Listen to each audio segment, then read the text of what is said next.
Hey guys, Tim Ferris here. Before we jump into this episode, I'm going to do something I very rarely do, and that is to make a direct ask with hat in hand. My brand new book just came out.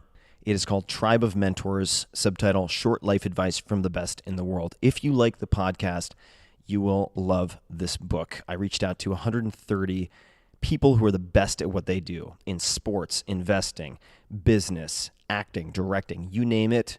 We got it. Cryptocurrency, done. And it turned out better than I ever could have expected. Many of my friends think of all my books, it is the easiest to read, the easiest to use. So check it out. Please take a look. I put out so much free material. The podcast is free.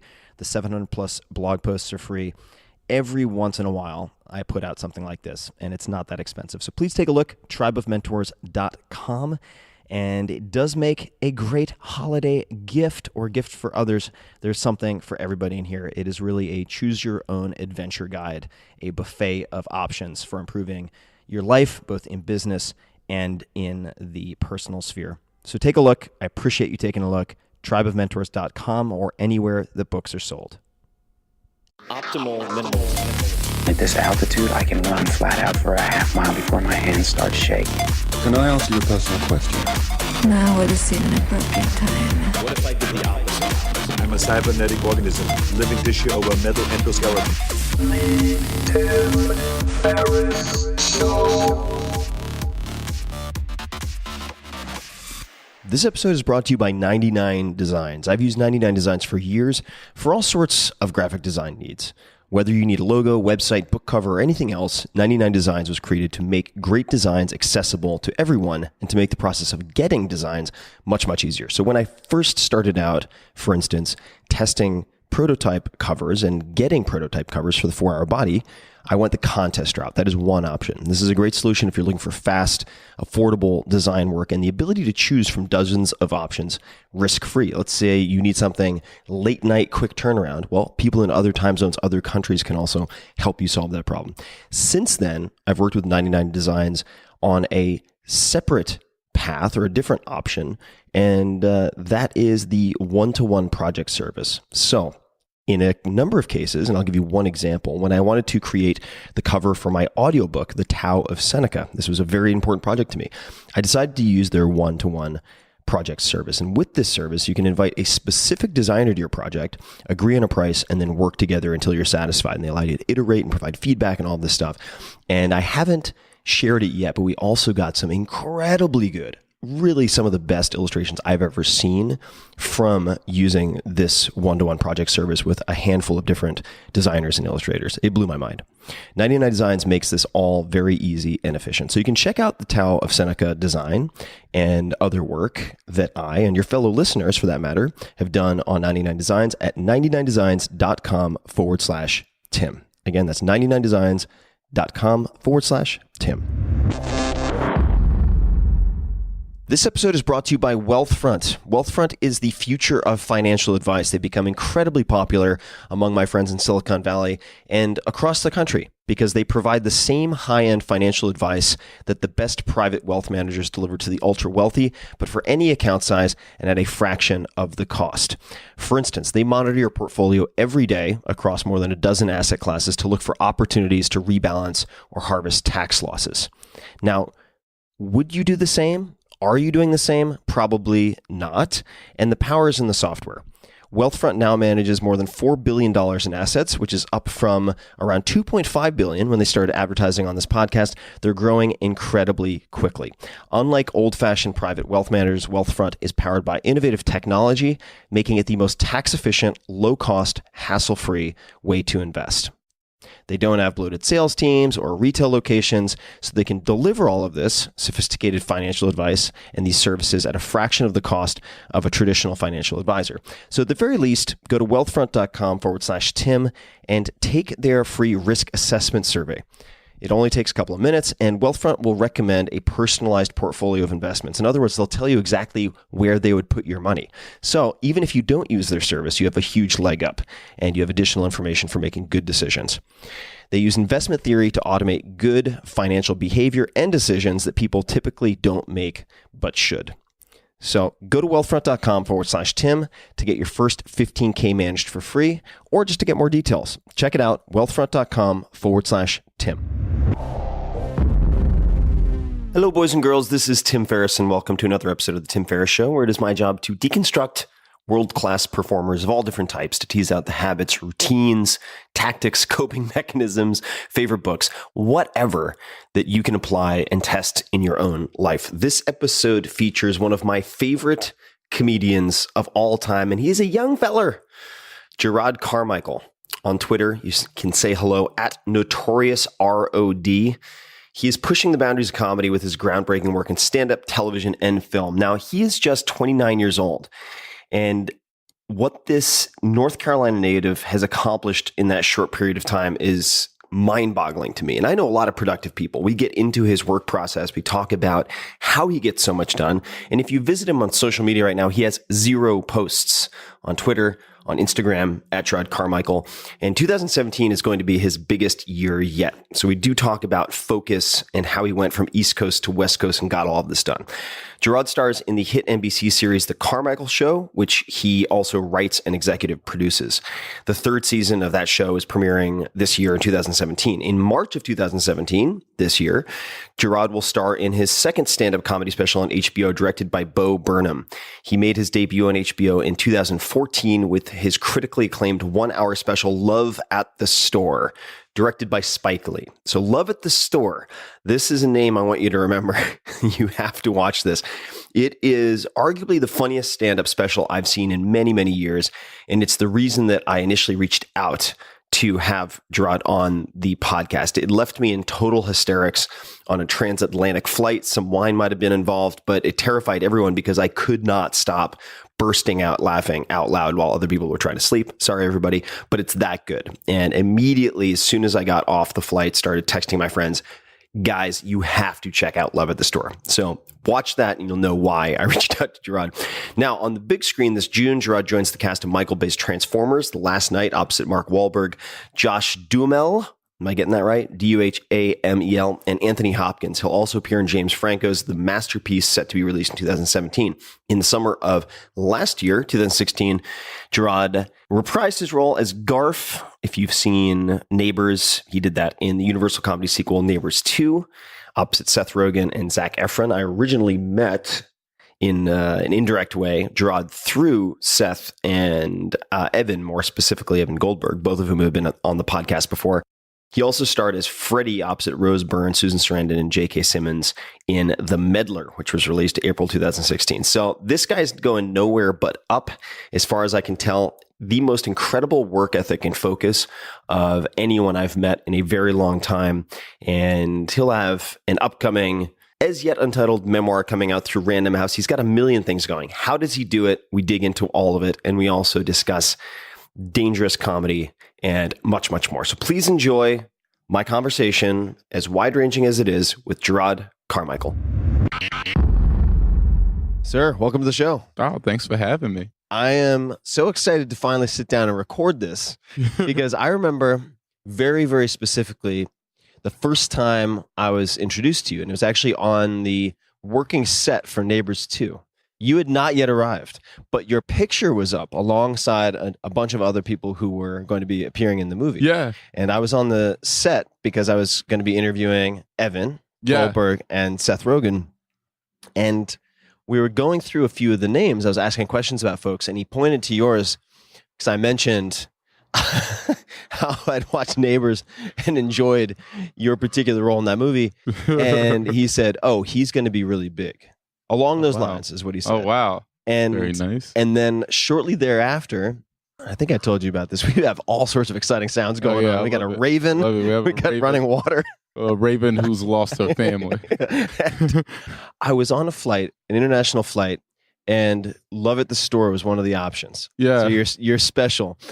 And it may or may not have been the case that I had 1 or 2 glasses of wine. Oh, that's the only way to watch it. But it was a sleeper, so everyone was asleep except for me. And I'm drinking wine and watching your stand-up. Mm-hmm. And I thought I was going to be kicked out of the cabin because I laughed so much. And as soon as I landed, I did 2 things. Mm-hmm. So one of my friends, Mike, I immediately sent him a text And I said, you have to watch this stand up immediately, number one. Oh, wow. And number two is that I went on Twitter, and this is how we met, if you might remember. And I said, is the Evan in your stand up special Evan Goldberg? That's right. That's how we connected. That's right. And it was Evan Goldberg who was in the audience for the show. And I just talked to him, like just like midway through the show, just start talking to Evan. That was great. I mean, and you do a few things that I haven't seen in finished specials before.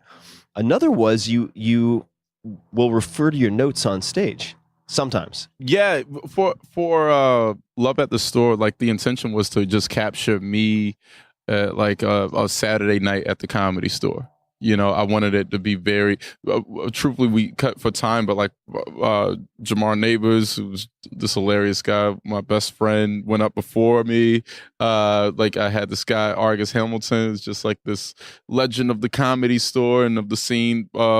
Like he was there, like it just felt kind of like a Saturday, like we're doing spots and I wanted to just capture it and just me working out material. It was very much so like an exercise. It was like, oh yeah, and I referred to notes because I was trying out. I did new stuff on that special. You did? Yeah, I did like new material. Well, and I also remember asking you about your interactions with the audience. Like at one point you said, your skin is so milky. Yeah, This one woman, they said, I don't think yeah. I've used that adjective ever in my life. Yeah, it was the thing that popped in my head. Like I saw her, I was like, yeah, she had really milky skin.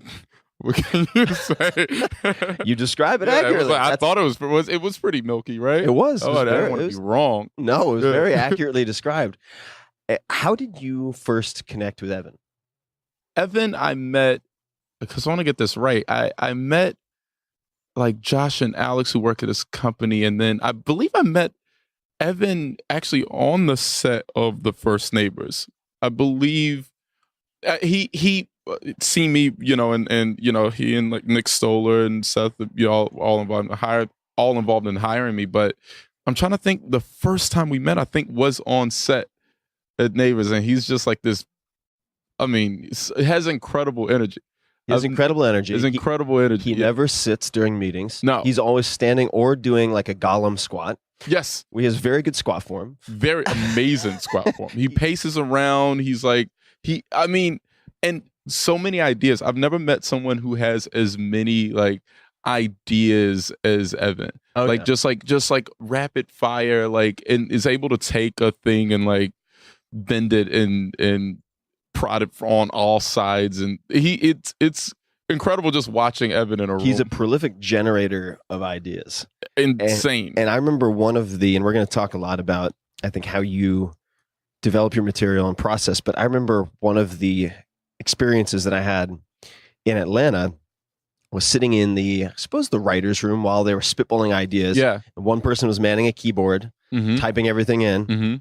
And they had many, many, many different revisions of this script, which, as I understand it, is very kind of Judd Apatow, meaning like what the script comes in looking at is nothing like the end product. Changes to something else, yeah. And so they were all shouting out suggestions, and Evan said fuck, I think, every third word. And it was just typed right in.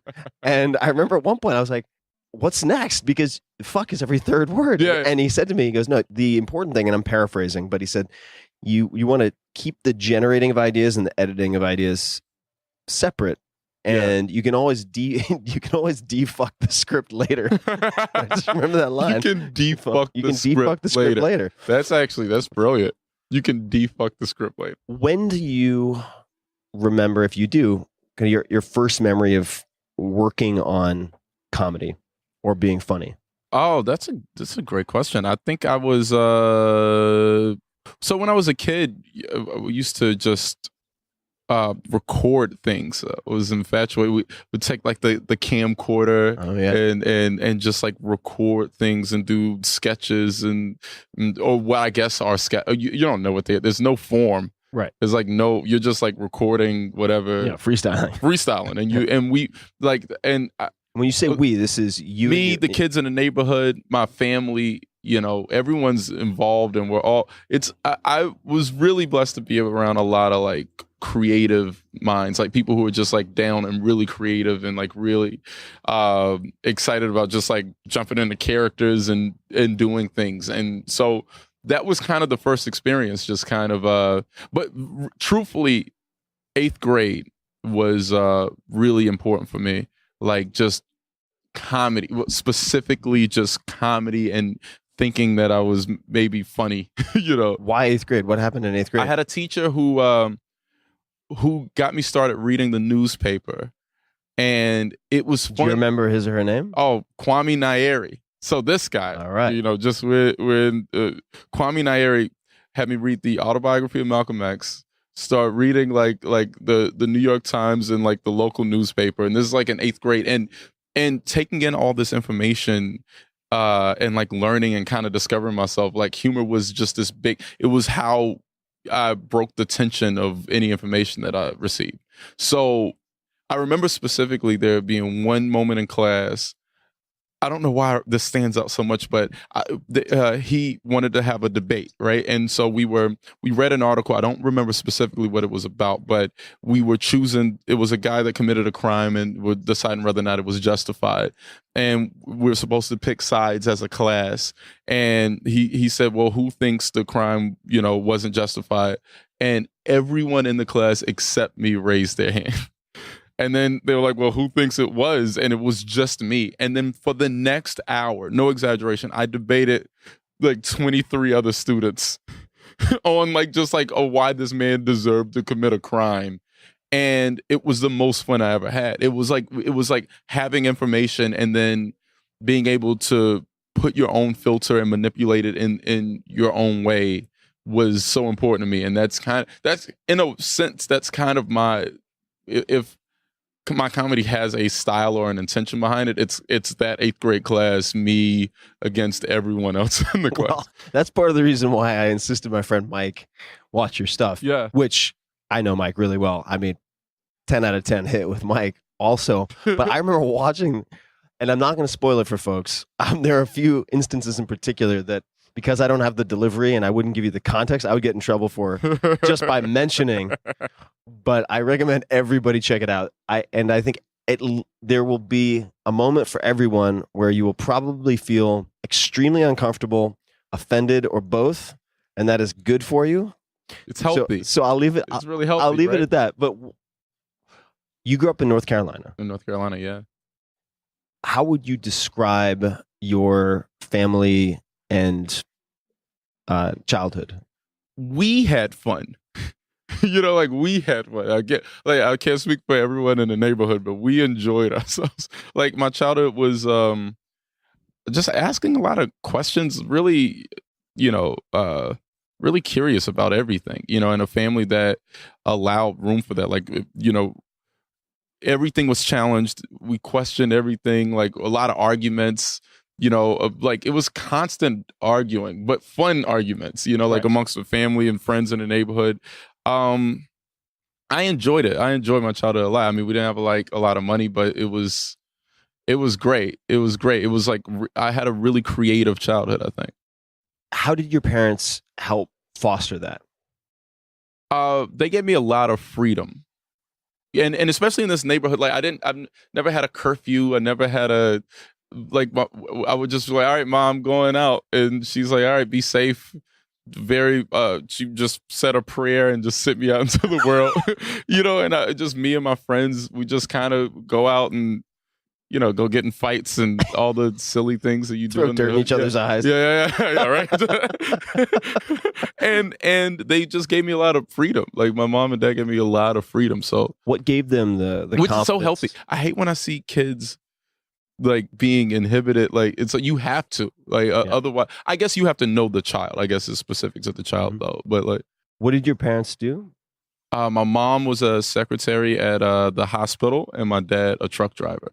Did that mean your dad was gone a lot of the time? Or? Yeah, on the road a lot. Yeah, he was on the road a lot. So, me, my brother, and my mom, a lot of times just, I don't know. It was really, I liked the neighborhood. It was so many characters, like you grew up in like a neighborhood like that, or the hood, or whatever you call it. And it's, so many characters. It's very passionate, very interesting people. Yeah. Very passionate. Everyone feels very strongly about everything. Everything is very strong. Like the type of cigarette they smoke, every detail is really, important to them. What was the catalyst for pursuing comedy as a career, as a profession? It was a thing that I felt I was really good at. I wasn't doing anything. I was in North Carolina. I was working at a shoe store and just not really doing anything. Let me ask you maybe a strange question. How did you know you were good?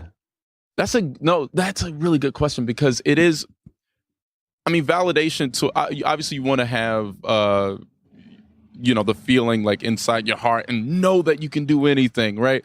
Also, validation is important from outside sources. Like, I mean, you want to confirm that, I mean, if nobody's laughing at some point, no matter how much you believe, like maybe this isn't a strength. You want to apply logic to, your dreams and your beliefs. And I had friends who, spoke very passionately about, one friend in particular who was like, no, you think like a comedian. Like, you really should do this. Like, it's different. It's like, it's funny, but it's not the way just the guy at your job is funny. It's like different. And she pushed me really hard to do it. And you just kind of know, like, it was constant validation. Right. From, just in every that situation, you're kind of that guy. And eventually you accept it. You either run from it or accept it. Were you doing? I mean, could you imagine I just like rebelled? It's like, no, I'm a lawyer. Yeah, right. Were you doing open mics at the time, or was it just through social interaction? I started comedy in LA.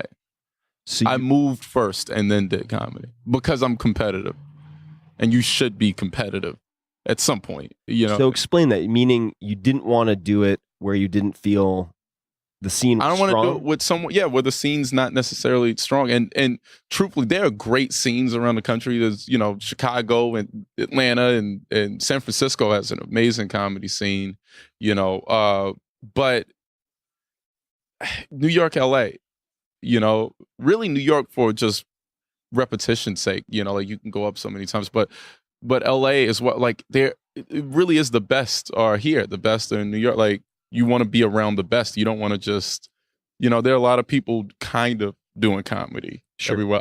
There's a lot of people kind of doing it in New York and LA too, but also you have these amazing comedians and these people who spend all of their time for you kind of have to create or go to the artist colony for whatever you do, I think, right? Like, you got to find it, and you want to compete, and you want to see what you have to gauge. You have to take the temperature of, whatever we're talking about. Well, I mean, if you're the average of the 5 people, we also have a black helicopter coming to pick up some special operations folks who are having lunch next to us. So many helicopters in LA. There are a lot of helicopters in LA. An insane amount of helicopters. So, I mean, if you're the average of, say, the 5 people you associate with most, then going to where the competition is the strongest is really important, right? So important. And were your parents at all worried for you? Do you have to have a big conversation with them about packing up and moving west? Or? Yeah, it was kind of, you know what I've been thinking about it's been on my mind for a while. A guy came into the shoe store I was working at. Mind you, I'm like 19, 20 at the time. What were you doing at the shoe store? Just selling shoes? Just selling them, man. Just putting insoles in. Trying to sell you on some cleaner, doing the whole thing. And I did a damn good job, mind you. Yeah. Finish line. I sold a lot of, I think I deserved more. I mean, I would okay, anyway. But a guy came in and he, just small talk with a customer, and I'm like, what do you do? And he said he's an actor, he lives in LA. And I was like, man, I want to move to LA. And he was like, just move. And I was like, wait, what? And he was like, yeah, just move. And then he got me told me about West Side Rentals and Craigslist and all these things. And I just found a place, told my parents. My sister bought me a plane ticket. Wow. My brother was excited. They were excited. My mom was more nervous. My dad was really encouraging. But no one's ever done that from my neighborhood. Like no one had ever. I mean, what is that? Yeah, just move. You're gonna just move to Los Angeles to do comedy? All right. Seems to have worked out for you. You always have the shoes to fall back on if the comedy thing doesn't work out. Hey, I am, not to toot my own horn, but I'm fucking amazing. I still can look at like certain shoes and like I know style numbers. I'm just like style numbers. I know what department it is. All right. So now, what made you good at selling shoes? I think the same thing that made me good at comedy, interest, competition. Competition among other employees. Yeah. Oh, that was fun. Me and my friend Ben used to just, we competed on everything. Like everything was, because if you're going to do it in that moment, like, you know, you should have a need or at least a curiosity of, well, what does being the best at this feel like? Right? Like sure. I went bowling the other night and, you know, I first kind of playing around and then my friends start bowling a little bit better. And I was like, all right, well, I'm going to start bowling a little bit better. And before you know it, like, I'm like, at least spares on every friend. Like, I was hot because competition, it drives you. Makes you better. Yeah, it makes you better. I love it. So I want to talk about your daily schedule a little bit because I find it fascinating. So do you wake up at a consistent time? Generally, or is it all over the place? It's kind of all over the place. Okay. I don't sleep a lot. Did I ever tell you changed my life? I don't think so. Not disrupting REM cycles is genuinely, it's helped so much. For someone like me who really, I mean, I got 4.5 hours last night, which is not bad. It's not bad. Sometimes I'll do 3. Get solid 90-minute days in there. Oh, yeah. Like and I actually feel amazing on 90 minutes of sleep. If you're getting the ultradian cycle, that 90 minutes. 90 minutes. Or in multiples of those 90, it makes a big difference. It really helped. Like, just, I don't sleep a lot. I mean, certain nights, you know, you can kind of catch up, but I'm usually excited. I'm like up, I'll like read until like 4 or 5 in the morning, and then that's my programming too. Yeah, late, and then because of certain projects, I have to wake up early. Right. You know, like I have to be up at 8 tomorrow, which is, you know, not ideal, but it's fun. I mean, you know, you're up, you do it. We'll jump into some rehearsals or something. What is the first phone call that you make each morning? To my mom. All right. Can you tell us about this? Because I don't want to start my day with bullshit. I don't like noise. You know, I don't like too much noise, right? As a helicopter flies above, right? I don't like noise. My mom has a great spirit, like one of the purest people that I know. She doesn't overcomplicate anything. She has such a great, I love starting. I won't take business calls before I talk to her. My sister as well. The first call of my day is really important. So sometimes I'll talk to like my sister first as well, if my mom's too busy for me or something. But like, I actually really like starting a day, a very peaceful, brief conversation. You know, see what she's doing. Is it just a general catch up, or is there just kind of general? What are you doing today? Just curious. I'm very curious what she's doing, what she's interested in. You know, like I talk to her for a few minutes, and then I'll do other calls. But like you want to start it, you know, in a very peaceful place, and then yell about marketing for an hour.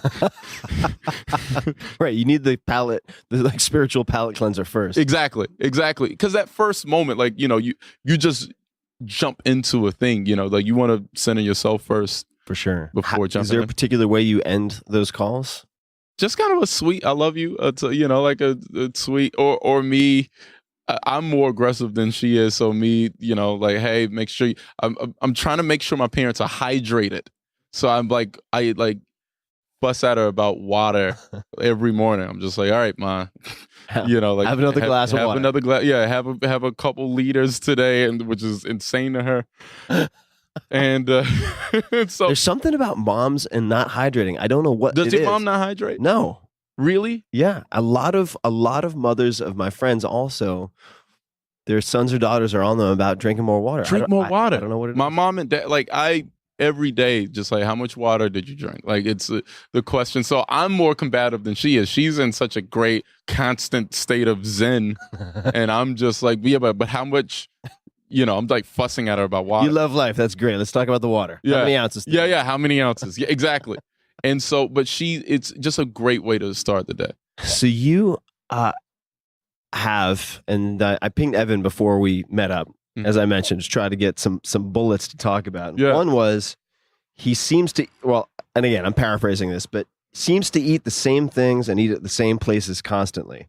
And then we sat down, we had a bite to eat just maybe 20 minutes ago, and you had scrambled eggs and blueberries. Yeah. And you said, this has been your default Was it lunch for the last? Breakfast. Well, whatever time breakfast is, but Right. yeah, for years. Blueberries and eggs. I feel great. Blueberries and eggs, and I used to do almonds, now walnuts.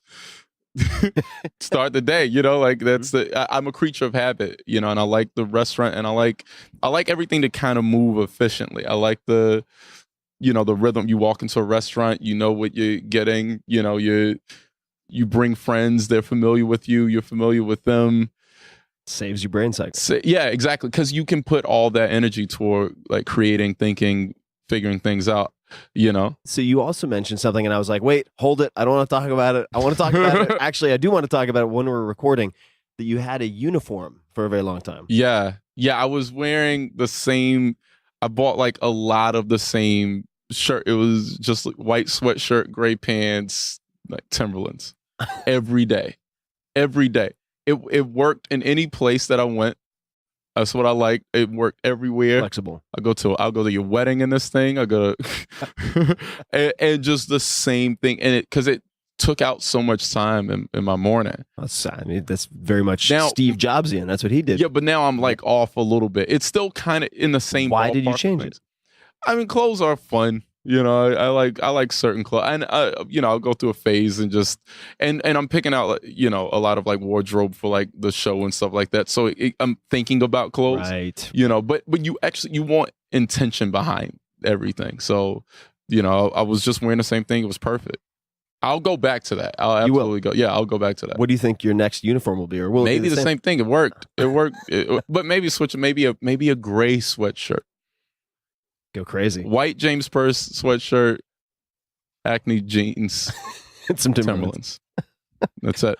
Every morning. You don't think about it. It's just in stacks. I just had stacks of the shirts and stacks of the pants, and just grab the one off the top. Do you remember the first time that you bombed, or what was the first memorable bomb? Ooh, my first set. Your first set. My first set was just, atrocious. This was open mic. Open mic at the Comedy Store. Nobody was in the audience. It was an open mic. I went up first at the open mic. The sun was up. I was competing against the sun, and it's this giant window, and it's where I taped my first special. It was like the giant window at the Comedy Store. This is in the original room of the Comedy Store. Yeah, and it's August, and the sun is up, and they're just comedians in the back. So I guess technically I didn't bomb. But it was a soliloquy. I was just doing a soliloquy up there. It wasn't comedy. I just went up and I just kind of talked way too fast and got off the stage. Talked way too fast. Yeah. How would you coach, or what advice would you give to a comic? You see someone, they do a set and they just bomb, and they're new, and they come off and you can tell that they're totally demoralized. What do you say to that person? It's just people. What do you mean? Like the audience, it's people. We're all just people, like it's no, go do it again. But I honestly, sometimes the bombing indicates that you're going to, some type of new territory for you, and only you. So like, sometimes it's good. It's a good thing. It's kind of like a cleansing, right. And so you can't run from it. You tell yourself it'll never happen again. It will, but tell yourself that it won't, and go do it again, and stop, I wonder if it's like this I know comedy really well, but everyone's like kind of looking for like rules to follow. And as soon as you realize there aren't any, the better art can be, it's like, because people start looking for like, well, you got to do this first, and for that first special, I remember I got a lot of like flack from especially like older comics, and just like, well, he's checking his notes on HBO. What is this kid doing? And you're like, we're in the 10 Commandments of comedy. Yeah, where? You know what I mean? Mort Saul checked his notes. He was like you can do whatever you want. You can, and people don't accept that. People don't know how free they are. My understanding with just to talk about the original room, did they let cameras in there a lot? That was the first time anyone had taped anything in there. How did that happen? we were pretty persistent. I had a really specific vision. You know, me and my friend Andrew had talked about specifically what it would look like and what that first special would be, and so it just had to be that room. So it was just pretty insistent, and you know. Now they, of course, have the power to say no, right? So you can't just hit them with the same pitch 40 times in a row. Yeah, they're gonna be like, well then, but fuck off, kid. Number one. But on the 35th time, smile more. You just smile. You know, you add a little. We were just pretty. I mean, that room had been very special to me, and it just kind of worked out. You know, I'm very thankful. They had never done it before, but there was no reason to not do it just because you never done it before. So, you know, I guess you were able to convince them. You know, HBO. I wasn't just bringing. You know, it wasn't just like me and a couple friends with camcorders. This was like HBO. You didn't bring your over-the-shoulder VHS. Yeah, just like, hey, but let us release this. Like, this was HBO, you know, and you know, because of that certain amount of exclusivity, I think it was a good first time for them. Yeah, I think some people have recorded in there since, but like no one, and especially in that room. Yeah. I had my first ever walkthrough tour of Comedy Store by what was that? Brian Callen a while back. You know, Brian Callen bought me my first car in LA. Really? Brian Callen and Dove Davidoff bought me a car. I was never met Dove, also one of my favorites. They're both incredible. Like I'm so thankful for them. And like really, like it was like Brian Callen, Dove Davidoff, Brett Ernst would look out for me, Al Madrigal would look out, and all these people were just like really. Bill Burr was like so nice to me, but Brian and Dove bought me a car. Wow! Because I was like walking, and like you shouldn't do it, and I got like a text like go pick up your car. Like we done a weekend in La Jolla, and then on that Monday, I just got a text like go pick up your car, and it was one of the nicest things. Good guys. Brian is amazing. He's a sweetheart. He's a sweetheart of a guy. So funny, so great. And he walked me through, and he's like, "Yeah." And then here's the table. You can see all the scratch marks from razor blades. Oh yeah, where all the comedians are doing tables, lines. There's a little piano in one of the green rooms, and it's a little tiny glass piano. Not a real piano. It's just a table, a coffee table that looks like one. It's so many lines, and we like to. Me and my friend Angelo used to like to point to the lines and assign them to certain comedians. Like, oh, there's Richard Pryor's. Like just assign it to like his razor blade signature. It's still there. We're so excited. What other routines do you have that are important to you, or things that you repeat? You mentioned the food, which for me is extremely key. Yeah, I don't want to have to think about what to have for breakfast. Yeah, locations. I repeat locations all the time. You mentioned the clothing, which is something that has been true for me for a long time, but I've aspired to have a uniform. Yeah. More of a uniform. Also to make me care less about what people think of my external appearance. Yeah. It's like, if you just have like a white Hanes shirt and jeans, it's totally fine. And if people are judging you because of that, then the people that matter realize that all that you should focus on is the work. Right now, clothing or all these things as it relates to work are important. Right. You know, like it's a lot of intention behind, like I said, like wardrobe for the show with that type of thing. I think about that because I think everything should have some type of intention behind it.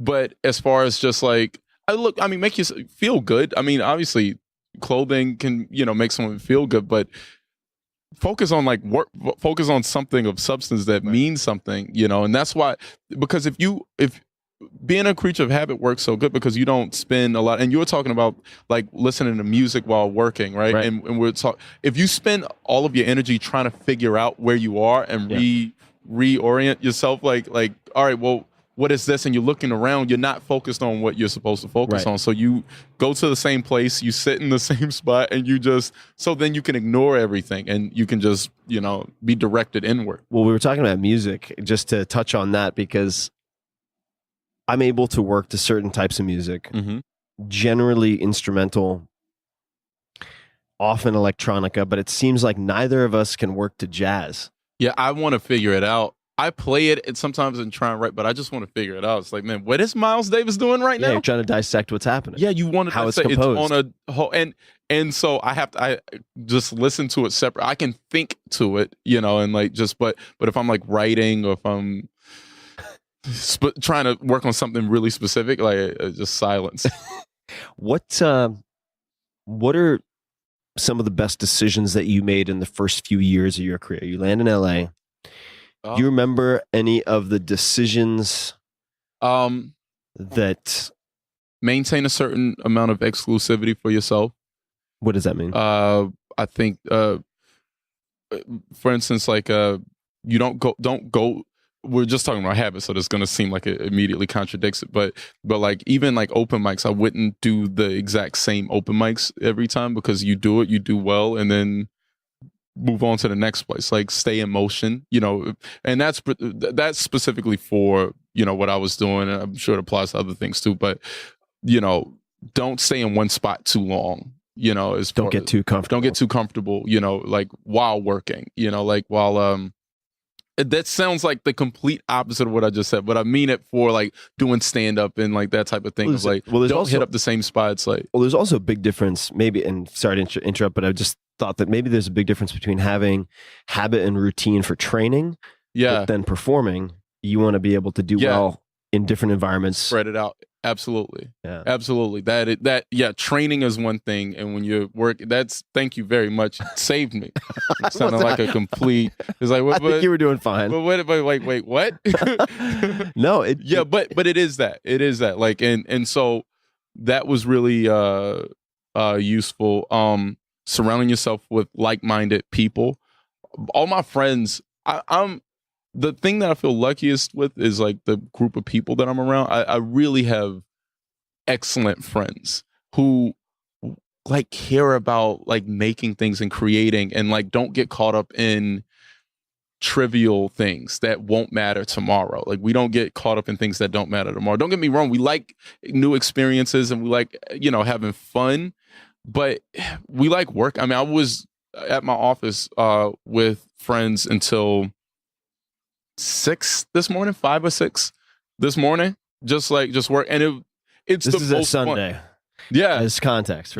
On Saturday night, my entire Saturday, I don't go out really. Like, I don't like do too much. Like, every now and then, but for the most part, like just work. And my friends think like that, Did you seek them out? Was it luck? How did that happen? Did you look at the people you met and say, all right, this guy talks about too much trivial bullshit, I'm just going to have to spend less time with this person? Yeah, how did that happen? You can kind of see it in certain people.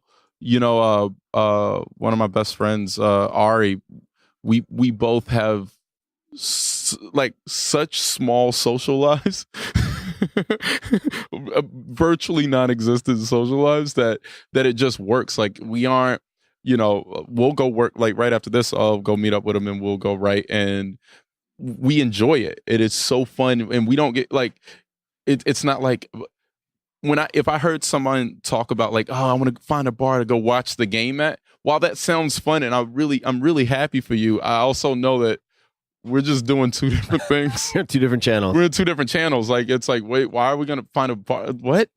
I mean, watch it on your phone in between writing or in between doing what you do. But what? Why are you doing that? Have you always had that focus on deep work? Is it because, I mean, it doesn't sound this way, but is it because you were maybe unpopular in school, so you spent a lot of time alone? Like, where do you think that comes from? Or is it something that your parents really instilled in you? My parents definitely hard workers. It was. I'm really lucky to be able to do something that I enjoy, a lot, and to focus all my time and energy into that. But yeah, I like because I like focusing on things that matter. Mm-hmm. You go into a nightclub, right? You go to a nightclub. There's a lot of good-looking people hanging out, right? The thing that really changes the energy is when someone who's accomplished something walks in, right? Like like you walk in and it's just people there are some people just there to party, and there are certain people there as like just a brief escape from doing something. And those are the people. So I would rather be that guy than just, for sure. You're just gonna hang out. Spectator. Yeah, spectator. Like, don't be a spectator in life in any capacity. Like, go do something. Okay, so speaking of clubs, this is another bullet from Evan. So he said, and this, feel free to refute this. Okay. So Evan and his wife took you dancing at one point. and he said that you'd never been to a proper dance party before. Not really. Yeah, this was in Texas. We're at South by. Yeah, we're in South by, and it was like Lisa was saying we're gonna go dancing. I was like, oh really? I was like, I never really went to just a dance like that type of dance club. Sure. I had never done it before, so we went and just like that. It was fun. It was like really fun. I don't think I've been since. It was fun. I'm waiting for Evan and Lisa, to take me again. But it was really, really fun. That's true. That's so rare. It's so rare that I like go out, and I'm trying right now. I haven't done stand up in a little while. I'm trying to squeeze in a few more like new experiences and things like that, like when I can. But I find myself getting bored constantly. Like if I'm not working, I get bored. Evan, at least that night was fun. Yes, I feel like I've been cheated on by Evan. He's never taken me dancing. No, he never took you dancing? I mean, now he's got a kid. I know, that's true. He's going to go dancing again. He may not have much dancing time. But if you were to think of anything that occurs to you as mistakes that novice comedians or stand-up comedians make, what are some common mistakes? People focus on the wrong things. There are a lot of comedians who aren't funny at all or don't have stage presence but have excellent websites. Like they have excellent websites and the shiniest business cards and the headshots are impeccable. And who gives a fuck? Right. You know what I mean? Like they focus on the wrong things. If you focus on, and we actually just talked about that, like if you focus on the work, I think that's all it is. Like just focus on the content. Focus on exactly what you're putting out. If you had to choose 3 comedians of any type to combine into one super comedian for yourself right now, who comes to mind, and why would you pick them? Understanding that I'm sure you have a lot of influences and there are a lot of incredibly funny people out there, but just like current, they don't alive or dead. Oh, ooh, that's interesting.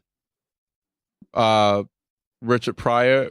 I mean, just for being raw, you got to say Richard, right? He's the Tupac of comedy, right? Every list. Also, probably one of my mom's, if not favorite comedians, top 3. Yeah. Because he was honest, right? So Richard Pryor for honesty.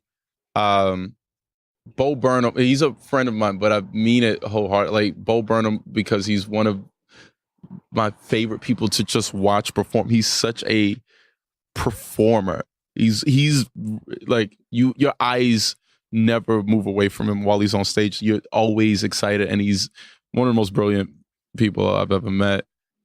And that's a good one. What's a good? That third spot is hard because it's like Lewis Black has amazing timing. Ellen draws people in such a great way. Ellen DeGeneres is so good. I did a show and I told her, I was like, you got to do stand up again. She was really good at stand up. Oh man, it doesn't have to be just 3. I mean, you can take those, like those that I named are great. I mean, it's hard to say Cosby now to someone without then a slew of other questions. But I mean, as far as a comedian, he was, excellent. And I mean, his rhythm and control over a room was great. Chris Rock, man, it's hard. Yeah. I mean, there are a lot of greats out there. What in general do you think separates Dave Chappelle's obviously, incredible. What separates a good working comedian from a great comedian?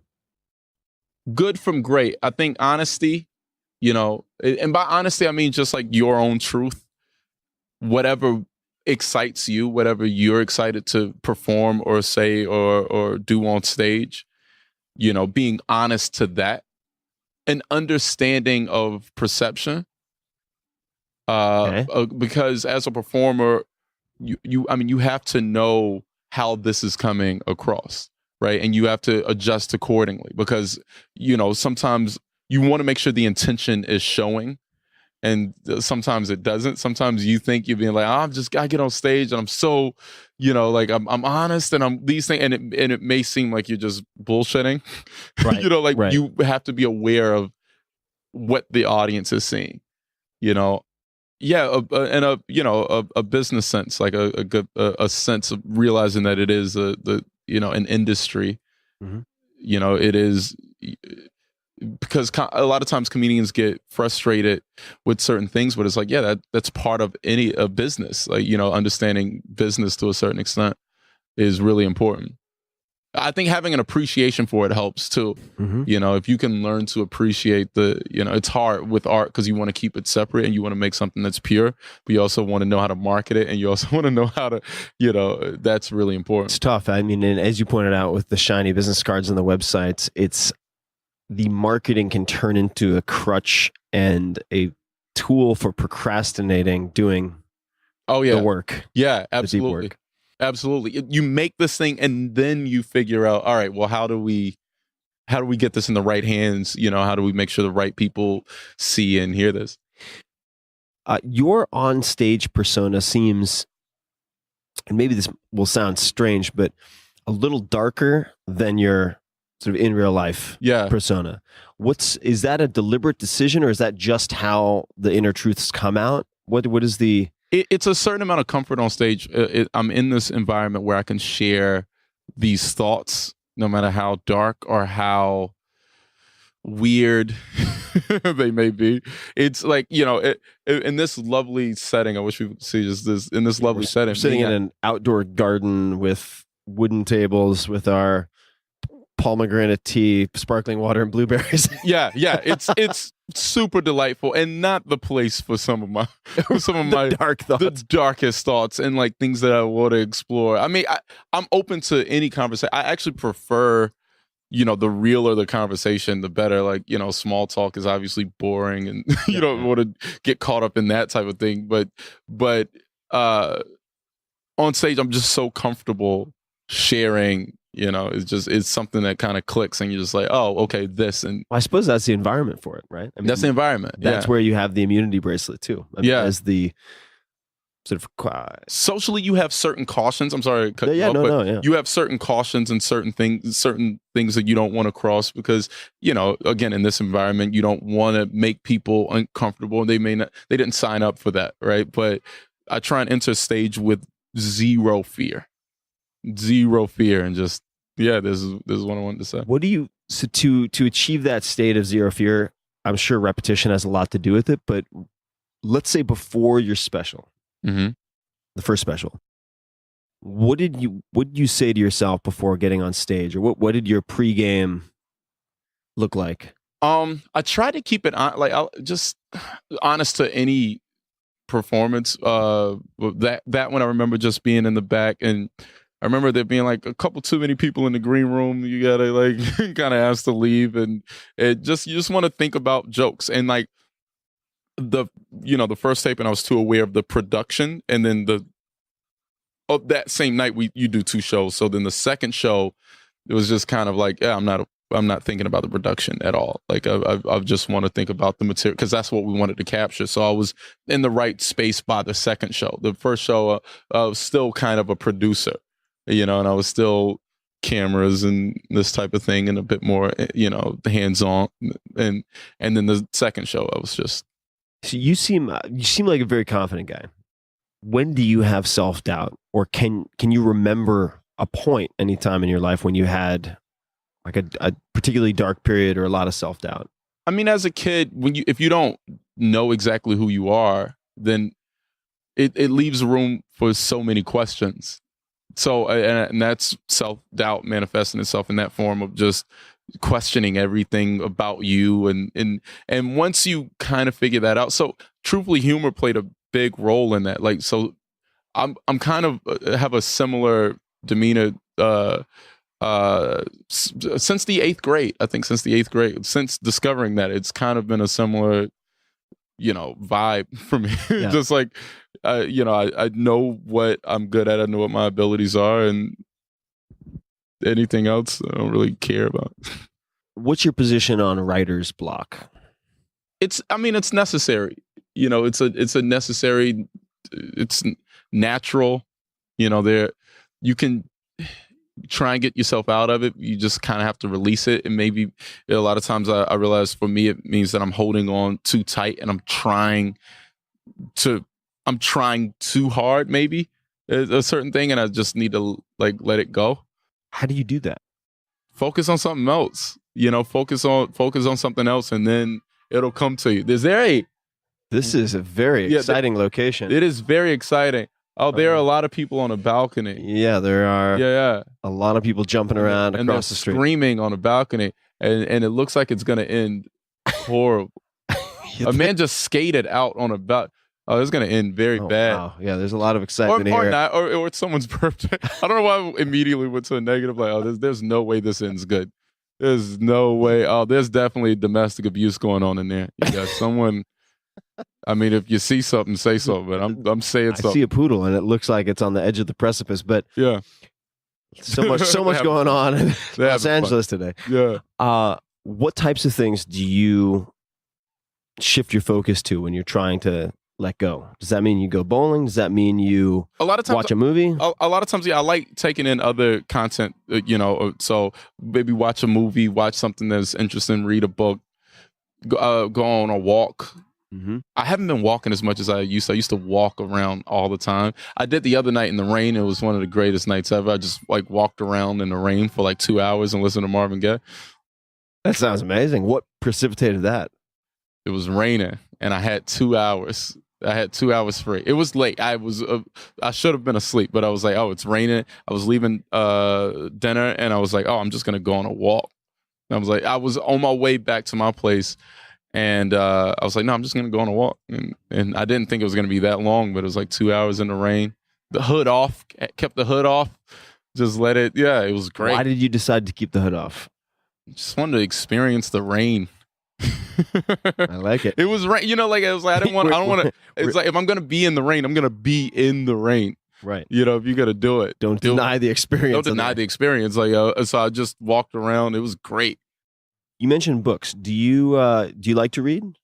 It's fun. It's really fun. I like biographies, and I like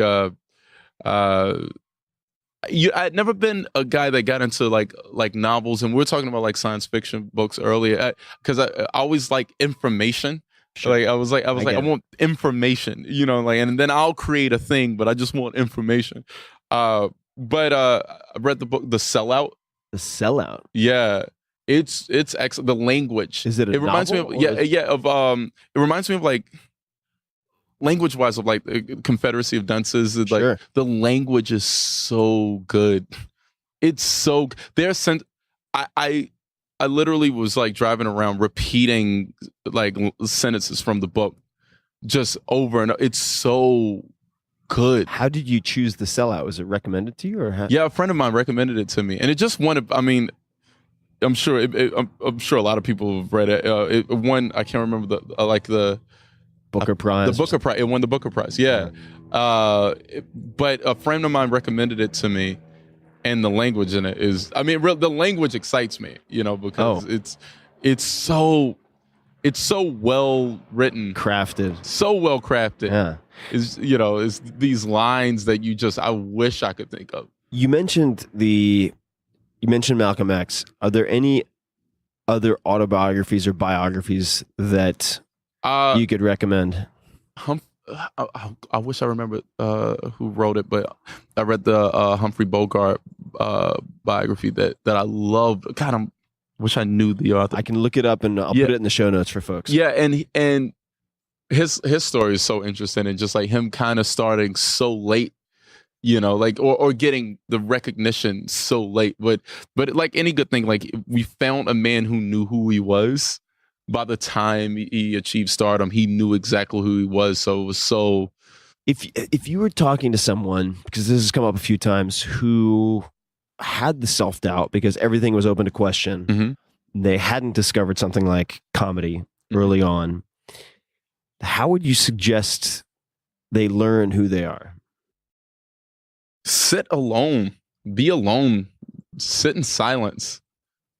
You know what I mean? And not just saying some, shaman-esque experience where someone will just sit and think, go on, like get to know yourself and be honest with your like the responses that you have, emotionally to things. Like know what you're good at, have an honest assessment of yourself, honest assessment of your life, and know what you're good at, and know where you can contribute the most.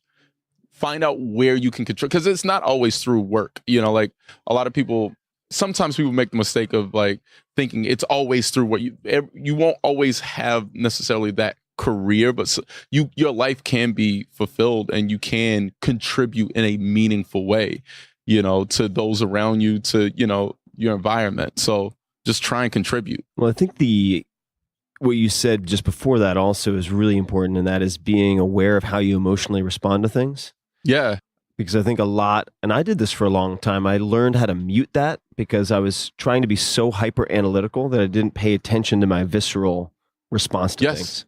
And that is this sort of massive computing power of the subconscious that is telling you something. And I learned to override it for so long. Yes. And I only really in the last few years have felt very comfortable in my own skin. It's because I've started to, I think in part, pay a lot more attention to that. If I'm sitting with someone and the deal they're pitching sounds great, but I just feel off around them, I pay more attention to that now. Because this is someone that you're going to work with a lot. Like you're going to have a lot of interactions with. And if something is off, if it's just not right, then something's going to go wrong. Yeah. It's going to hit. That feeling is going to be addressed either immediately or it's going to be delayed. And I'd rather address it now up front and avoid, avoid absolutely. like a disaster. Yeah. A 10x compounded disaster later. Exactly. And it took me a long time to learn that a good contract doesn't make a good relationship. At all. At all. At all. It's basically just, this is what happens if we get a divorce, but it doesn't ensure you're going to have a good marriage. Does it? That's excellent. That doesn't ensure a good marriage. When you hear the word successful, to you, who comes to mind? Oh, man. Jay-Z, Steve Jobs, Jerry Seinfeld, Oprah. All good names, all well-known names. Is there any particular commonality for you? Honesty. They're themselves. They're very unapologetic about being themselves. That's pretty much it. And they've found a way to let that come out in an artful way. Like through their work or their art and their careers, like they found a way to build a career around them. Mm-hmm. As opposed to, bending themselves to what they perceive as a career. Exactly. So those are I don't know if you're much of a gift giver, but do you give books or anything else to people as gifts? Like, what are your go-to gifts? If I'm excited about anything, then I try and share it with everybody in my life immediately. If I go to a new restaurant and I love it, all of my friends have gone there with me. At some point, I'm bringing everybody. I need you to share it. And I also want to talk about it with you. Yeah. I want to have an exchange. I want to like analyze it. I love that. That's what I live for. So like, if I love a book, then I send it. I send it to everybody. What is the last book, or any books that come to mind that you've done that with? What's the last book that I sent to everybody? Was there was this book by Eric Butterworth, Discover the Power Within You, that kind of interpreted the Bible in an interesting way to me, and the way that I feel like I always knew and understood it, or the way I wanted to understand it, and it articulated it in such a great way that I was like, everybody, religious, not religious, it's really good about discovering self, about answers being within, about that. Eric Butterworth. His name makes you want waffles. Right? Or like just it does. Yeah. It does now, especially since you've now said it. Now I really want waffles. Yeah. Do you remember the title, or I can find the title? Yeah, Discover the Power Within You. I don't like the title. Yeah. So Yeah, sure. Just very putting literal. it out there. It's a bit on the nose. It's a bit on the nose. To be more on nothing the else. nose. Yeah, nothing else. Like nothing else. I guess it's good. I mean, there are no unanswered questions in that title, but but I sent it to everybody. I mean, atheist friends got that book. You know what I like about like that book? People, I noticed what people, the people who got it and the people who didn't, it was like accepting certain truths sound really cheesy. Yeah. Right. And if you can get, people won't allow themselves to accept it. Like, like certain, you know, that you are what you think and you are what you believe types of things. And like that you do need to affirm certain principles that like sound super cheap. And don't get me wrong, like, cause I analyze everything and I'm like pick on everything. And I get that it's, if you can get beyond that and just accept it and don't make yourself feel guilty about it. Sure. I really think it, like a lot of principles in it can change your life. It makes me think of a guest I had on some time ago, Shay Carl, who's a huge YouTube celebrity, is I think close to 3 billion views now. Insane. And he's also a very atypical YouTube star in the sense that it's the Shaytards. It's Shay and his family, bunch of kids in Utah. Oh, and really? so it's not the typical fast cut, 18-year-old making videos for 12-year-old setup. Yeah. It's very atypical in that sense. But he said whenever, and again, paraphrasing, but roughly when you hear a cliche, pay attention because a truth is being told. And I'm not sure that's true of all cliches. I don't think it is. But I've come to appreciate things that I always disregarded because I heard them too often, like water under the bridge. Don't cry over spilt milk. Yes. You learn to turn off your interpretation of that. You just disregard it. You disregard it. And you're looking for, well, what's the real answer? It's like, no, that's actually really deep. Yeah. If you think about it. Things that your fourth grade teacher told you. Yeah. Kind of true. Yeah. Wait, I can be anything? Yeah.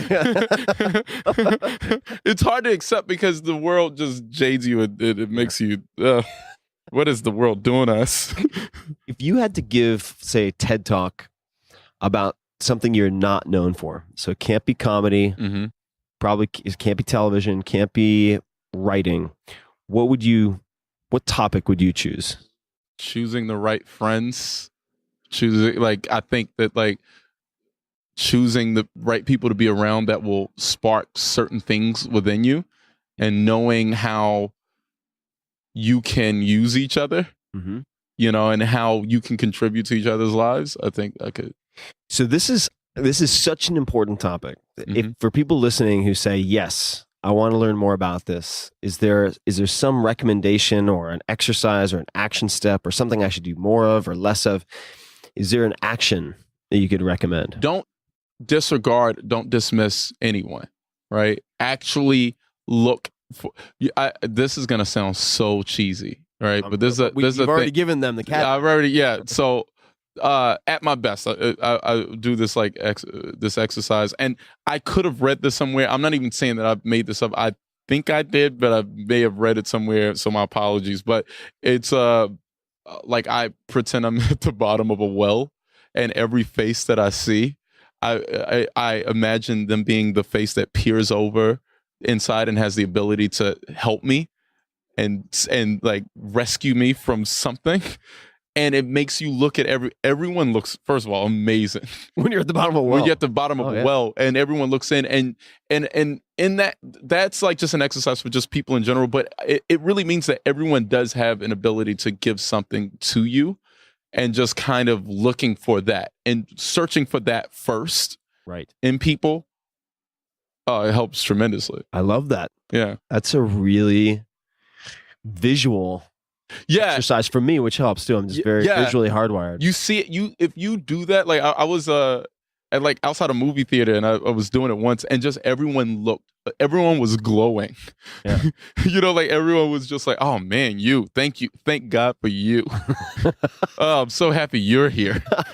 Outside a movie theater, were you waiting for someone or were you just... I was loitering. Literally loitering outside of a movie theater. Like it was years ago. I left the movie and I was just sitting outside of it, loitering, just kind of thinking, just sitting with yourself, being a weirdo,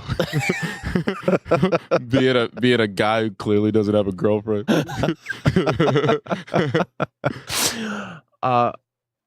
what is bad advice that is given out frequently in your world? Oh, and you man, can define so and you much. can pick any world that you're involved with. Anything that begins with you gotta. Yeah. You ain't gotta do anything. like you got. In my world, where do I begin? It's 99.9% bad advice. Yeah. And it's such a new, scary world, like especially entering into comedy or television or film, and you're looking for answers. Yeah. You're trying to figure it out, but nobody knows what they're doing. Nobody knows what they're talking about. Everyone's making it up. And it's a lot of times it's people can only tell you what works for them, and maybe that applies to you. Like as far as technical things, like maybe that applies to you, maybe it doesn't. So even just like, I don't know, the worst thing is just like looking for it. It's probably like looking for like advice. I just don't listen to anybody. Or if you're looking for advice and it starts with you gotta see when you gotta, like, it's usually people like aren't where they want to be. Yeah. The person who just readily hands out advice is usually not where they want to be. Like busy people aren't just around in the back telling you what you got to do next. Although if someone finds you loitering in front of a movie theater. Yeah, I may be, like, available for advice. I like to think I loiter the way Socrates does, but we all like to think the best of ourselves. Oh, man. What is your favorite, or do you have any favorite failures? Meaning a failure or something that was perceived as a failure by you or other people that ended up setting the stage for greater successes. I did they had this comedy showcase in San Diego years ago. It was just starting off, and it was the NBC Diversity Showcase. And I should have never done that. Should have never gone down. I went down to it. I didn't make it to the final round, mind you. Thank God. Oh my God, it could have ended horribly. Because had I made it to the final round, I would not have a show on NBC. Why do you say that? Because they would have put me in a box. I'm the diversity kid. The diversity champion. Yeah, the diversity champion. It's like winning like Miss America. Like, what am I gonna go around and do a couple your bio parades for the rest and of your wave? life. Yeah, that's that. It's immediately like a box that you're in. I'm so thankful I didn't and it's really just a thing that people do to feel good about. Feel good about themselves, like that corporations do to feel good about themselves. Like I'm so thankful. I call that one of my biggest mistakes. Even going. I'm so thankful that I didn't make it to the final round of that, because it would have ruined everything. Like seeking any shortcut or easy answer is always a mistake. The pyramid scheme of it all. Scheme of comedy. Of comedy. Yeah. Like so I'm really happy I did that, because it made me ignore anything that could be remotely, like, I would, for me personally, and I'm not, because people have benefited from this and have turned it into lucrative, amazing careers. But for me personally, I would never do any type of reality competition type. No, I wouldn't. I always refused that. And like the closest I came was like within my first year doing that. How do you walk, and maybe it's not a fine line, but I'm sure people think about this. How do you establish a unique style yourself without getting pigeonholed? Listen to yourself. Yeah. Listen to what you want to do. And if you don't want to do it anymore, stop. Change, grow, change, evolve. You are unique, the most unique thing you can do is be yourself. Yeah. This is, God, I sound like a real substitute teacher right now. A real substitute teacher. No, but it's true. Who is it? Groucho Marx or Oscar Wilde? I always confuse those two, but it's like, be yourself, everybody else is taken. Everybody else is taken. It's a perfect way of saying it. Like, that's. And if you want to sound like a substitute teacher, I'll just sound like a fortune cookie, or like the back page of a newspaper that's full of quotes. But also, you mentioned something earlier, which was the people who matter don't mind. And Dr. Seuss has a great quote, which is the people who mind don't matter, and the people who matter don't mind. Yes, yes, exactly.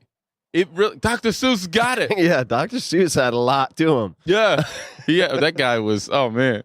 I went I like I go on stage and you see a lot. What's interesting about comedy is that you get to see a lot of immediate examples of what you're doing. Like just like it's like You mean in terms of immediate feedback? well, not even feedback, but like the competition type of thing. Like if you're in the like in maybe in a tech world, like some type of expo, right. Where you get to see what other people are doing. Right. With comedy, that's every night. Every night there's a new, it's a new showcase. Like the 3E or not 3. What's the electronics expo? Whatever, oh, CES? CES and all that type of stuff in the, it's like Comic-Con every night, you're just seeing what everybody's doing. Right. And so you get to know where you are in context of your world pretty quickly. Well, especially if you've chosen to put yourself in a place like LA. Yes, that's why it's important. For me, that's why it was important. And to some people, I mean, it's good. I mean, I'm sure you could find immediately a story that was like, well, this guy was in, Kansas and did all right for himself. But like, I really think that knowing where you fit in context, like if, doing a television show, I watch all the television shows. Doing film, I'm watching every film, especially current, like, because you want to know where you fit you want to know where you fit in history, and you want to know where you fit in the current landscape. So it's important to be informed, for me, again, for me, it is, I like to know. So when you moved out here to do comedy, did you have in your mind any backup plan? Like if the comedy doesn't work out, or I'm going to give myself 6 months, or any type of thinking along those lines? No plan B for me. I mean, I had an aunt who, the closest I came to a plan B was that I was in LA for a little bit, and I have an aunt in New York that I was like, well, if it doesn't work for some reason here and I'm just homeless, then I'll go stay with her. Mm-hmm. No, that's a plan B, right? I mean, but it's a mentally you had de-risked it for yourself in a way. Yeah, but really that was even like that was a long shot to make, right? And I would have just gone to New York and done the exact same thing that I'm doing here, right? So it was kind of just another route to plan A for me. That's a good point. That's a really good point. I didn't think about that. Yeah, I was just so that was the closest to a B. It was like an 8.5. Just taking another lap around the track. Yeah, yeah, exactly. It's like, all right, well, because I was just here just doing stand up, and I was like, well. And that was purely a logistic thing where I was like, well, if I can't, I just literally can't sleep on the street, I guess. Frowned upon. Which I would have been, truthfully, I would have been cool with for a little while. Thank God I didn't have to, but I would have been cool with that. I loved it. I loved doing comedy. So I would have just gone to New York and just, stayed there. If for whatever reason at some point you stop liking comedy, let's just say, but you need to keep yourself busy, what would you do instead? I'd take an educated swing at something else. I don't know. I just stopped liking comedy. Or you were like, you know what? I've been doing this for, let's say down the road, you're like 20 years, 30 years in. Okay, I just need a gear shift for a little bit to come back to this fresh. I don't know. I'd probably do some weird artist stuff. Go be like Bob Dylan, start painting. You know what I mean? Yeah. Just record some songs in a nice basement. Yeah. Release it under an alias. That type of stuff. Sure. It's probably something creative or something like really specific, or just substitute teach for a little bit. Just see what I don't know. All right. Well, hopefully you'll be in love with comedy for a very long time to come. If you had a huge billboard and you could put any short message on it or an image, non-commercial, just to get something out to the world, what would you put on it? Oh, wow. I mean, come on, man. That's a great, give me a second. You're going to have to edit out a long pause. Oh, I like the pauses. I'll let the silence do the work on this one. Oh, man. Oh, this is, I mean, yeah, this is genuinely hard, because you're like, probably don't listen to anybody. Don't listen to anybody. Yeah. And obviously that comes with obviously you'll collaborate with people and you'll be so inspired by others, and there are people that you'll work with. But what I mean is just like anything that directs you away from you, ignore it. Or anything that starts with you gotta. Anything that starts with you ain't gotta do anything, man. Just bad grammar. I have to use bad grammar. You ain't gotta do nothing. All right. So there are two things from Evan that I wanted to make sure I hit. Yeah.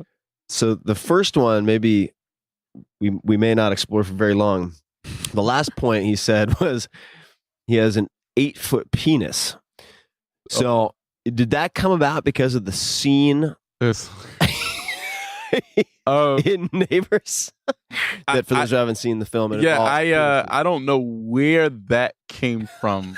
I genuinely don't know. It may be a thing he may have said to me. I never thought I would have to clear that rumor up. It's not that long. That's the other direction of like what girl's gonna want to sleep with me when you have to coil it around your waist like that just a belt. Sounds cumbersome.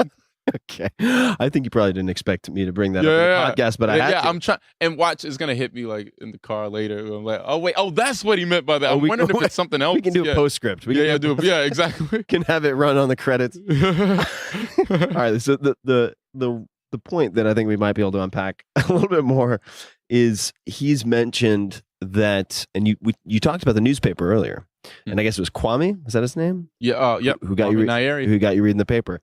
That you can read something, say in the newspaper, and then use it somehow on stage that night. And what helps you to do that? Or how do you kind of being in tune with your feelings, and your thoughts and your true feelings? Like I will say a lot of times I'll be able to like say a joke the first time and it's kind of a finished product. Like I'll say there was a thing that was like online of just me talking about Chick-fil-A. That was virtually my first time doing that joke. I think I like maybe mentioned it the night before, but it was like the first time it just sounds like a finished product because it's like, oh no, I know how I feel about this. I know what I want to say and the points I want to hit, and then you say it, and then that's it. So I think it is just like kind of being in tune. If you're in tune, things come out a little bit, easier. Is there anything in your creative process for developing material that is unusual when you describe it to other stand-up comedians or other people? It's a good question. I mean, I wonder what's unusual about it. Because I think I ignore a lot of things that people don't like, meaning like industry stuff and, like things that I think things that matter to a lot of comedians don't necessarily matter to me. Or I realize that it's kind of going back to what we said earlier, like focusing on just myself and the work gets that thing that, so I think I ignore more things than like a lot of comedians. What helps you to do that? Do you say anything to yourself in particular? Is that just hardwiring? Yeah, I mean, it's both emotional and logical to me. Like, emotionally it's just like, well, if I don't think that if I don't think this is meaningful, then I'll cut it out of my life. And logically, if you look at history, you'll see the things that fall out, and you can read this. That's why I like reading biography. You read about people's mistakes and read about the things that ultimately didn't matter. So it's like, I don't want to focus any energy on anything that doesn't matter or won't matter. Right. Yeah. The distractions of life. Yeah. The distractions of life. Yeah. I mean, that's probably that's probably why I'm not like, and also that is a personal thing. Cause for instance, we were talking about like social media, right? And certain people are great and a source of, inspiration and a source of like great content on social media. For me, it doesn't contribute to my life in a meaningful way, so I don't do it. Yeah. Yeah. This is a left turn, but all of these are left turns. So I guess we're just going in a square, kind of counterclockwise. Anyway, what purchase of say less than $100, but just any purchase really is fine, that has had the most positive impact on your life in recent memory? Probably ever, like a notebook. Notebook. A notebook and pens, like just write. And I don't even write out jokes, but I write out thoughts. What type of notebook? Goals and thoughts. Goals and thoughts. Yeah. What do you have a particular type of notebook that you like? I mean, my grandma would get me some for like Christmas. These little small pocket size one, but really any notebook will do. Just any like notebook.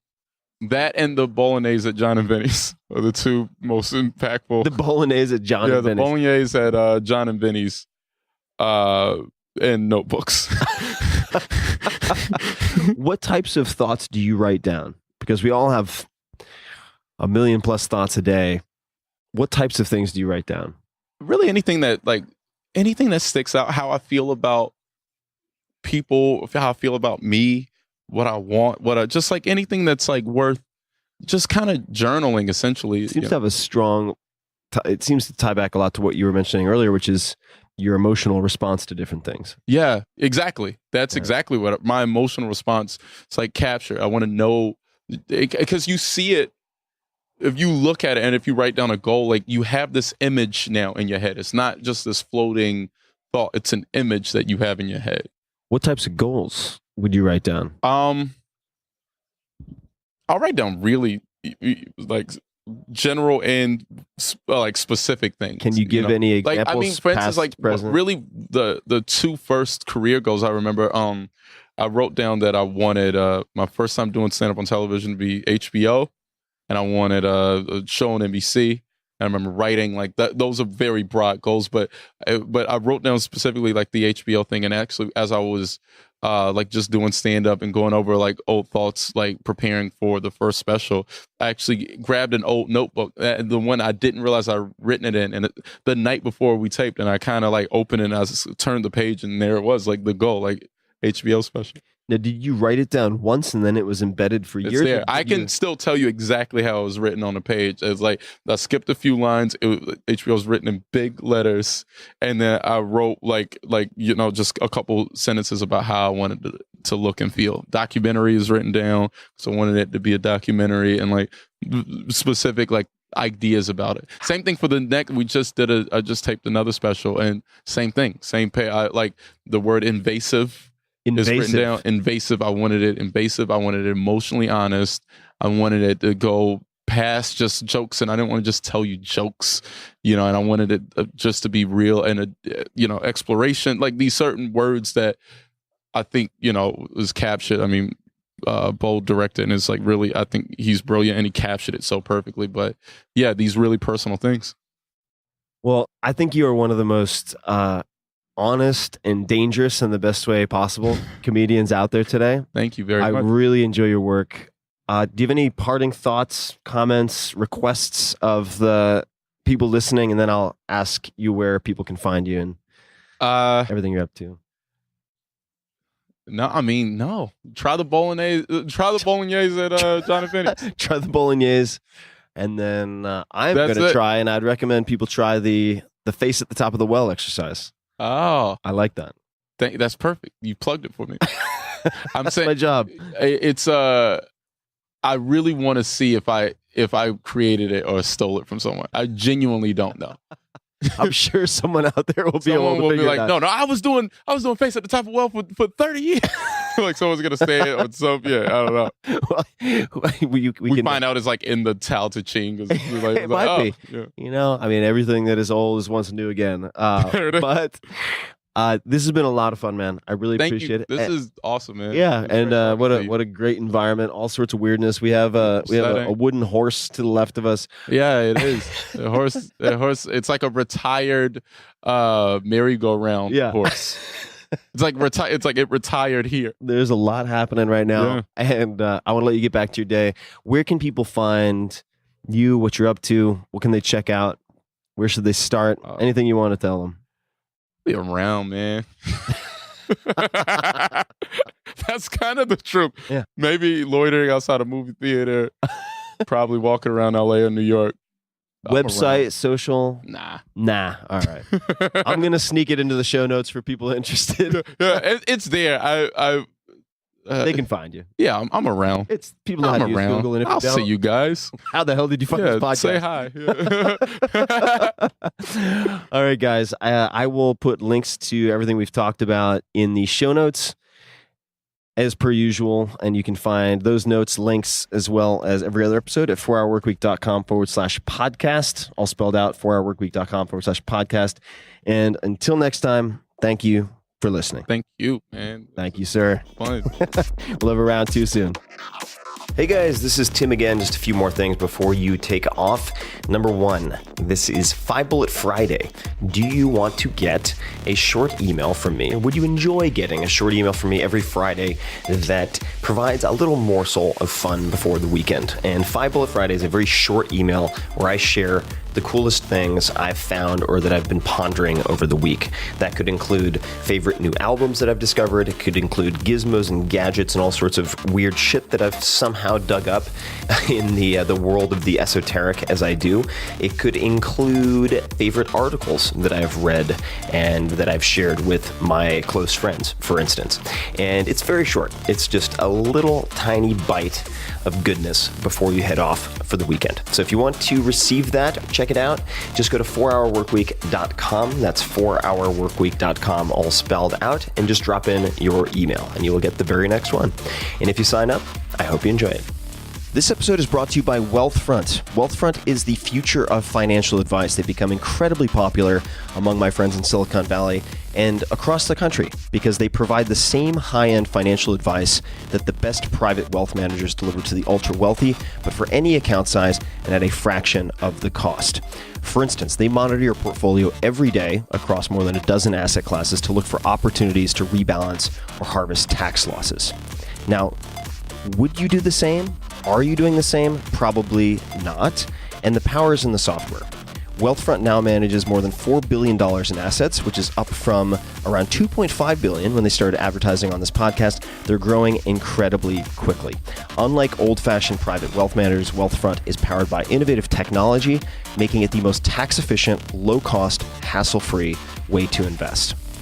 They don't have bloated sales teams or retail locations, so they can deliver all of this sophisticated financial advice and these services at a fraction of the cost of a traditional financial advisor. So at the very least, go to wealthfront.com/Tim and take their free risk assessment survey. It only takes a couple of minutes, and Wealthfront will recommend a personalized portfolio of investments. In other words, they'll tell you exactly where they would put your money. So even if you don't use their service, you have a huge leg up, and you have additional information for making good decisions. They use investment theory to automate good financial behavior and decisions that people typically don't make, but should. So go to wealthfront.com/Tim to get your first 15K managed for free, or just to get more details. Check it out, wealthfront.com/Tim. This episode is brought to you by 99 Designs. I've used 99 Designs for years for all sorts of graphic design needs.